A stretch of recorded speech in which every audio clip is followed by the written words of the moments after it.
Hello dear students, myself Dhandu Chaudhary and I welcome you online platform Bansal Classes Odisha। तो आज हम फिर कुछ क्वेश्चंस देखते हैं इसके करंट इलेक्ट्रिसिटी के। तो here is first question, rate of dissipation of joules heat in resistance per unit volume. Per unit volume में कितनी हीट जनरेट होगी हमें इस फॉर्म में निकालना है। यहाँ पर सिग्मा जो है वो कंडक्टिविटी है और जे यहाँ पर करंट डेंसिटी है जो कि होती है आपकी आई बाई ए, और सिग्मा और जे में एक रिलेशन होता है, ध्यान रखना, J equal to sigma times of E. ठीक है, ये बहुत इंपॉर्टेंट रिलेशन है। ई यहाँ पर इलेक्ट्रिक फील्ड है, तो यहाँ पर आप ये तो जे हो गया, जे इक्वल टू सिग्मा इंटू ई, और डायरेक्ट सी ऑप्शन करेक्ट है। सी ऑप्शन उठाओ, जे ई क्या यहाँ पर आपको चेक करना है कि हीट है कि नहीं पर यूनिट वॉल्यूम। तो J होता है I बाई ए और into E. I is V by R, potential difference upon resistance, और R is rho L upon A, तो rho L upon A, this L upon L into A is volume. तो नीचे आपका volume आ चुका है, अब जो ऊपर बचा है उसको आपको फोकस करना है। तो one by rho is sigma and sigma into E is J. तो यहाँ पर लिखा हुआ है जे वी ए, और जे वी ए, जे को आप लिख सकते हैं आई बाई ए, और ये ए से कैंसिल हो जाएगा। आई इंटू वी आपको पता है पावर होती है आपकी वी आई, तो ऊपर आपकी पावर लिखी हुई है और नीचे वॉल्यूम लिखा हुआ है। इसका मतलब ये है आपकी पावर पर यूनिट वॉल्यूम या फिर heat, joules heat dissipated per unit volume. ठीक है, तो ये पहला क्वेश्चन था। अब नेक्स्ट क्वेश्चन पे चलते हैं। नेक्स्ट क्वेश्चन का आंसर है, इसका आंसर है डी। ओके, 34 का आंसर है D. In the figure shown in figure, power generated in Y is maximum when Y equals to 5 ohm, then R is. इसने पूछा है कि power generated in Y, Y में पावर जो जनरेट हो रही है वो मैक्सिमम है, और कब? जब वाई है 5 ओम। ठीक है, तो आर कितना है यहाँ पर ये पूछा गया है। अब देखो यहाँ पर पावर मैक्सिमम का वो मत लगा देना फॉर्मूला कि internal resistance is equal to external resistance, इस टाइम पे आपकी पावर मैक्सिमम होती है। अगर ये आप यूज़ कर रहे हैं इसमें सारी पावर आ जाए, सारे रेजिस्टेंस की पावर आ जाएगी, वाई की, आर की, सबकी हीट जो है वो इसमें इंक्लूड हो जाएगी। लेकिन इसने क्वेश्चन में कहा है कि जो वाई में हीट जनरेट हो रही है उसकी रेट मैक्सिमम है, और वो भी कब? जब वाई 5 ओम है। तो आपको आर निकालना है। तो आप सिंपल एक काम करो, y की पावर लिख लो। y की पावर क्या होगी? आई स्क्वायर आर। ठीक है, आई स्क्वायर आर। आर कितना? y का रेजिस्टेंस। चलो इसको अपन r को स्मॉल r ले लेते हैं, y के रेजिस्टेंस को। ठीक है, अब i, what is i? i is 10 का स्क्वायर 100 अपॉन टोटल रेजिस्टेंस। अब टोटल रेजिस्टेंस कितना होगा? 2 plus R plus Y, 2 plus R plus Y का रेजिस्टेंस स्मॉल आर, और इसका भी स्क्वायर इंटू स्मॉल आर। तो यहां पर अब ये देखो आर कांस्टेंट है, आर वेरिएबल नहीं है, लेकिन वेरिएबल कौन है? वाई। अब वाई पे ये ऐसा मार्क कर रखा है, मतलब वाई वेरिएबल है। तो वाई की पावर जो है वो है किसका फंक्शन? खुद के रेजिस्टेंस का फंक्शन, और वो भी कुछ ऐसे वेरी कर रहा है। तो इसमें मैक्सिमाइज करने के लिए आप क्या करोगे? इसकी पावर को dp अपॉन डी आर को क्या कर दोगे? 0। स्मॉल आर का फंक्शन रख देना, पहले ही मत रख देना 5 ओम यहाँ पे। dp अपॉन डी आर को 0 करो और उसमें आप स्मॉल आर को 5 रखो, तब आपको मिलेगा कैपिटल आर। ठीक है, चलते हैं नेक्स्ट क्वेश्चन पे। So this is the paragraph, और देखते हैं इस पैराग्राफ में ऐसा क्या है।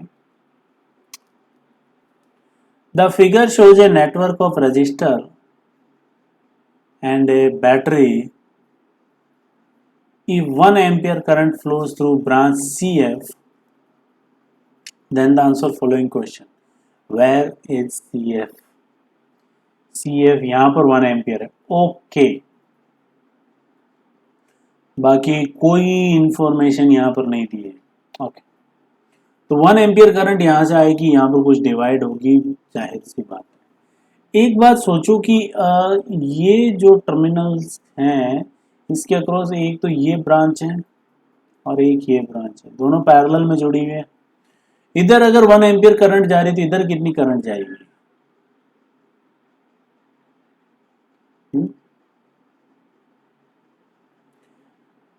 दोनों के across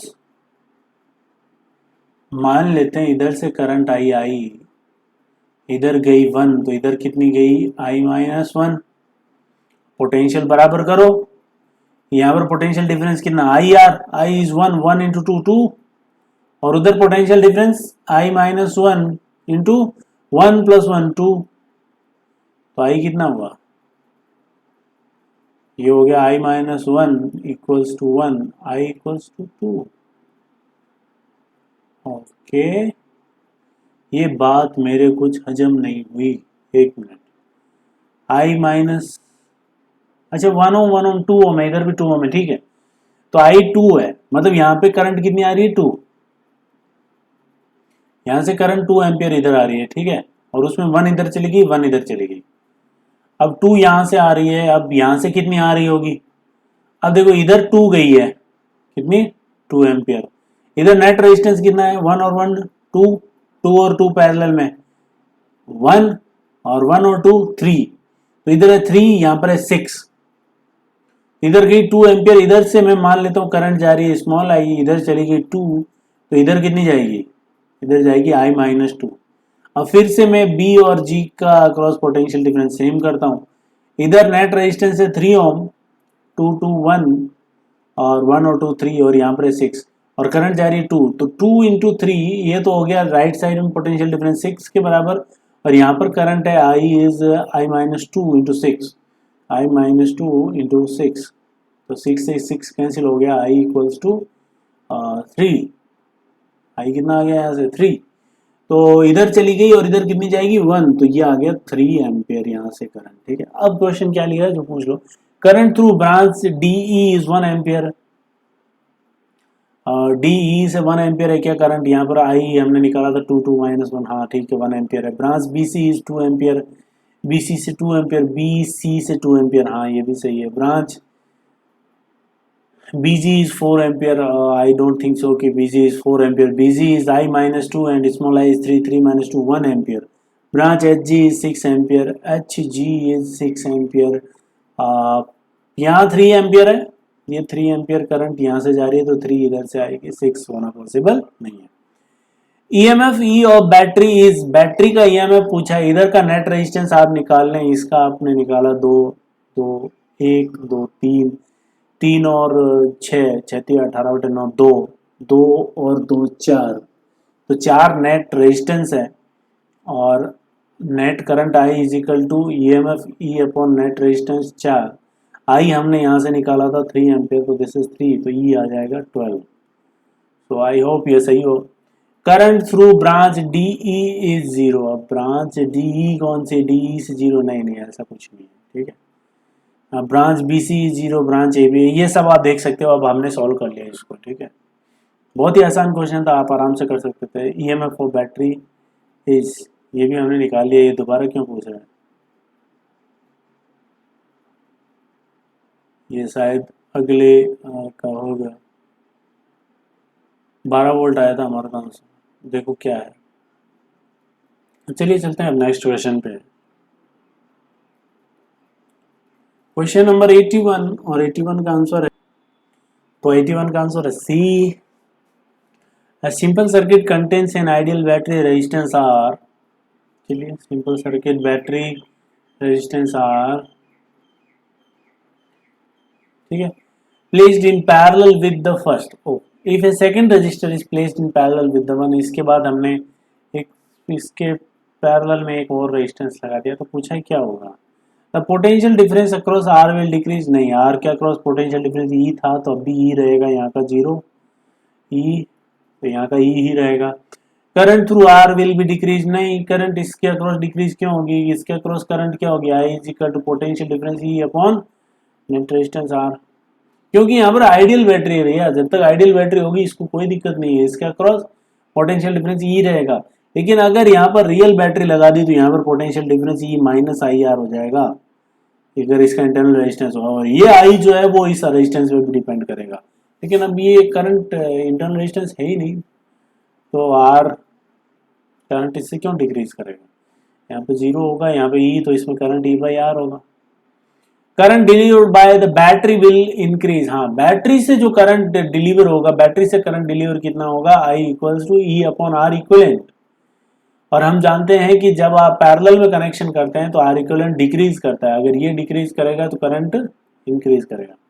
power dissipated by R will increase, नहीं, इसके अक्रॉस पोटेंशियल, इसके पावर क्या होगी, वी स्क्वायर अपॉन आर, इसका आर कांस्टेंट, इसके अक्रॉस जो वी है वो ई के बराबर है, तो पावर इसकी कांस्टेंट रहेगी। नेक्स्ट क्वेश्चन इज 84 और इसका आंसर है ए। अब क्या बोला है, battery of EMF V internal resistance small R connected across a resistance R can be adjusted, अच्छा can be adjusted any value greater than or equal to 0.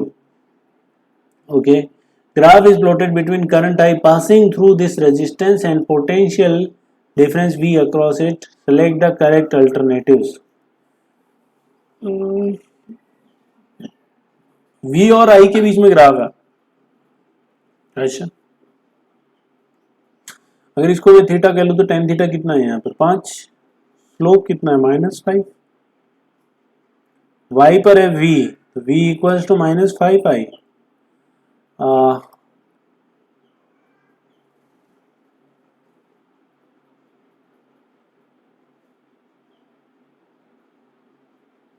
Okay, ये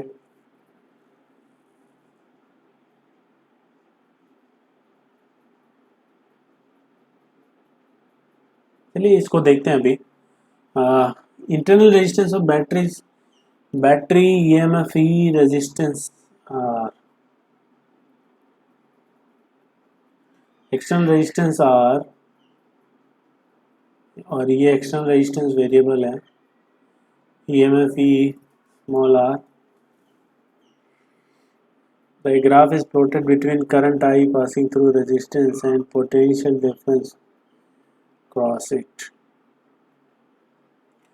तो इसमें जो करंट फ्लो होगी, देखो अच्छा इसमें V और I के बीच में ग्राफ बनाया ना, तो आप इसके अक्रॉस पोटेंशियल डिफरेंस और इसमें कितनी करंट फ्लो हो रही है उसका आप रिलेशन निकाल लो। तो अगर मैं करंट का पूछूं तो करंट कितनी फ्लो होगी, तो वो होगी आपकी E upon R plus small R, ठीक है, ये करंट फ्लो होगी। और इसके अक्रॉस पोटेंशियल डिफरेंस कितना होगा, तो यहाँ पर पोटेंशियल डिफरेंस होगा आई आर, है ना, तो पोटेंशियल डिफरेंस V कितना होगा, I इंटू आर, मतलब E R upon R plus R, ठीक है। तो ये तो हो गया V और ये हो गया I। अब V और I का हमको ग्राफ दिया है ये,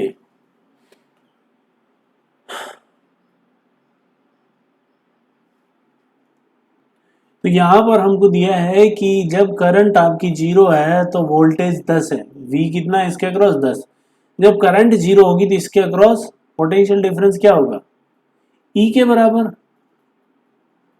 यहाँ का जीरो और यहाँ का E के बराबर होगा पोटेंशियल डिफरेंस। तो E का वैल्यू यहाँ पर इसने बेसिकली 10 दे दिया है, तो EMF of battery is 10 volt, ठीक है। अच्छा, और जब करंट 2 एम्पियर है तब वोल्टेज उसके अक्रॉस 0 है। ये थोड़ा ये क्वेश्चन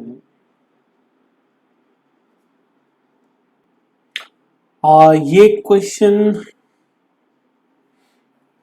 इसमें थोड़ा टाइम लगेगा, मैंने किया है इस क्वेश्चन को बट अभी थोड़ा दिमाग में आ नहीं रहा है कि कैसे इसको अटेम्प्ट किया था। ये करंट हमने यहाँ पर निकाल लिया और ये V निकाल लिया, और V और I के बीच में ये रिलेशन है V equals to 10 minus 5i, और यहाँ से मैंने कुछ ट्राई किया V को यहाँ रखने का और इस 10 माइनस 5i को यहाँ रखने का।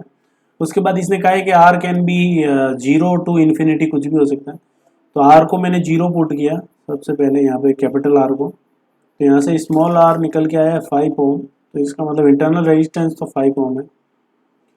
और उसके बाद आप अगर इन्फिनिटी पुट करते हैं तो ई का वैल्यू आपको वैसे ही मिल चुका है, ई इज 10 वोल्ट, पहले कह दिया था मैंने।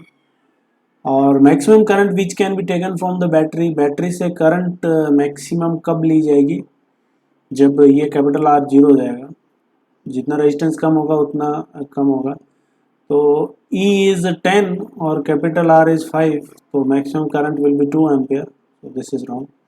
VI graph can never be straight line as shown in figure, ये स्ट्रेट लाइन हो सकता है, आराम से हो सकता है, तो जैसा फिगर में दिया है कि आराम से स्ट्रेट लाइन हो सकता है, तो ये सही है, बिल्कुल करेक्ट है। ठीक है, और चलते हैं नेक्स्ट क्वेश्चन पे। इस क्वेश्चन में काफ़ी दिमाग खा लिया। क्वेश्चन नंबर 89 और 89 बी एंड सी। ठीक है, a micrometer has resistance 100 ohm, full scale range 50 microampere. It can be used as voltmeter, a higher range ammeter, provided a resistance to added it. Pick up correct range and resistance combination. तो एक micrometer है, मतलब micro ammeter, range देखो, range दी हुई है micro ampere में, तो ammeter होगा, और उसका शंट उसका खुद का रेजिस्टेंस 100 ओम नहीं, micrometer has resistance 100 ohm, full scale range 50 micro ampere. It can be used as higher range ammeter, provided a resistance to added it. तो वोल्ट मीटर भी बन सकता है और अमीटर भी बन सकता है।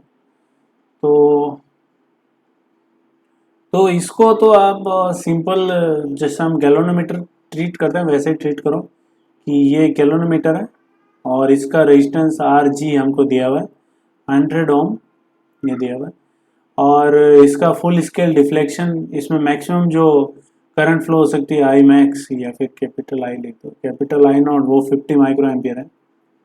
इसका वोल्ट मीटर बनाना, तो हमको पता है वोल्ट मीटर बनाने के लिए हम इसके सीरीज में एक बहुत बड़ा रेजिस्टेंस आर ऐड करते हैं और फिर इसको हम उस सर्किट की ब्रांच में लगा देते हैं ऐसे, और इसके अक्रॉस पोटेंशियल डिफरेंस कितना होता है, तो इसके across potential difference V equals to, इसमें बहने वाली करंट आई